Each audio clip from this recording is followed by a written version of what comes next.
দিনাজপুর জেলা কৃষি উৎপাদনে সমৃদ্ধ একটি জেলা এবং এখানকার স্থানীয় চাহিদার চেয়ে দ্বিগুণেরও বেশি পরিমাণে ফসল উৎপাদন এই দিনাজপুর জেলায় হয়ে থাকে। ফলে দিনাজপুরের কৃষকদের কৃষি পণ্য এবং অন্য আনুষঙ্গিক যে উপকরণ প্রয়োজন সেটা নিরবচ্ছিন্নভাবে সরবরাহ করা মানে হলো সারা দেশের উপকার করা। আপনারা জানেন যে বর্তমানে সারা দেশে কৃষকের ব্যবহারের জন্য সারের সরবরাহ যথাযথ রাখার চেষ্টা করা হচ্ছে। সেই লক্ষ্যে সারা দেশব্যাপী আমরা সরকারের বিভিন্ন অঙ্গে যারা কাজ করছি তারা নিরলসভাবে চেষ্টা করছি।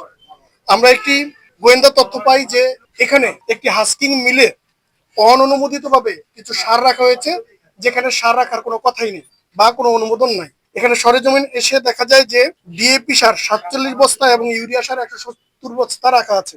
এই সারগুলো যেইভাবে রাখা হয়েছে তার মাধ্যমে সার ব্যবস্থাপনা আইন 2006-এর 12 ধারা লঙ্ঘন হয়েছে। এখানে জড়িত যে ব্যক্তি আছেন তাকে দোষী সাব্যস্ত করা হয়েছে। দোষী সাব্যস্ত করে তাকে উক্ত আইনের 12-3 উপধারা বলে 1 মাস 15 দিনের কারাদণ্ড এবং 30,000 টাকা অর্থদণ্ড প্রদান করা হয়েছে। ওই 30,000 টাকা অনাদায়ে তাকে আরো 15 দিনের বিনাশ্রম কারাদণ্ড প্রদান করা হয়েছে। একই সাথে এই গুদামে রক্ষিত যে সার রয়েছে সেই সারগুলোকে জব্দ করে এখানকার উপসহকারী কৃষি কর্মকর্তাকে জিম্মাদার করা হয়েছে এবং তাকে নির্দেশ প্রদান করা হয়েছে সরকার নির্ধারিত রেটে তিনি এই সার বিক্রি করবেন এবং প্রাপ্ত অর্থ সরকারের যথাযথ কোর্টে জমা করবেন।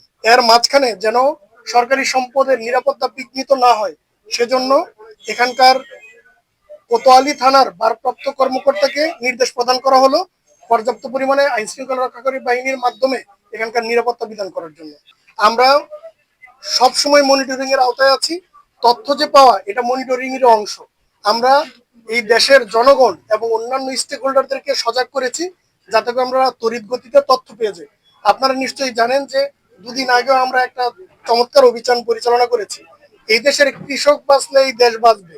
যদি কৃষি টিকে থাকে তাহলে যত বিপদই আসুক এই দেশে কখনো খাদ্য অভাব হবে না এবং দেশ বিপন্ন হবে না। সেজন্য কৃষকের স্বার্থ বজায় রাখার জন্য আমরা 24/7 যেটাকে বলে সপ্তাহে 7 দিন দিনে 24 ঘন্টা সজাগ আছি। এক্ষেত্রে আপনাদের সহযোগিতা আমরা পরিপূর্ণভাবে আশা করি।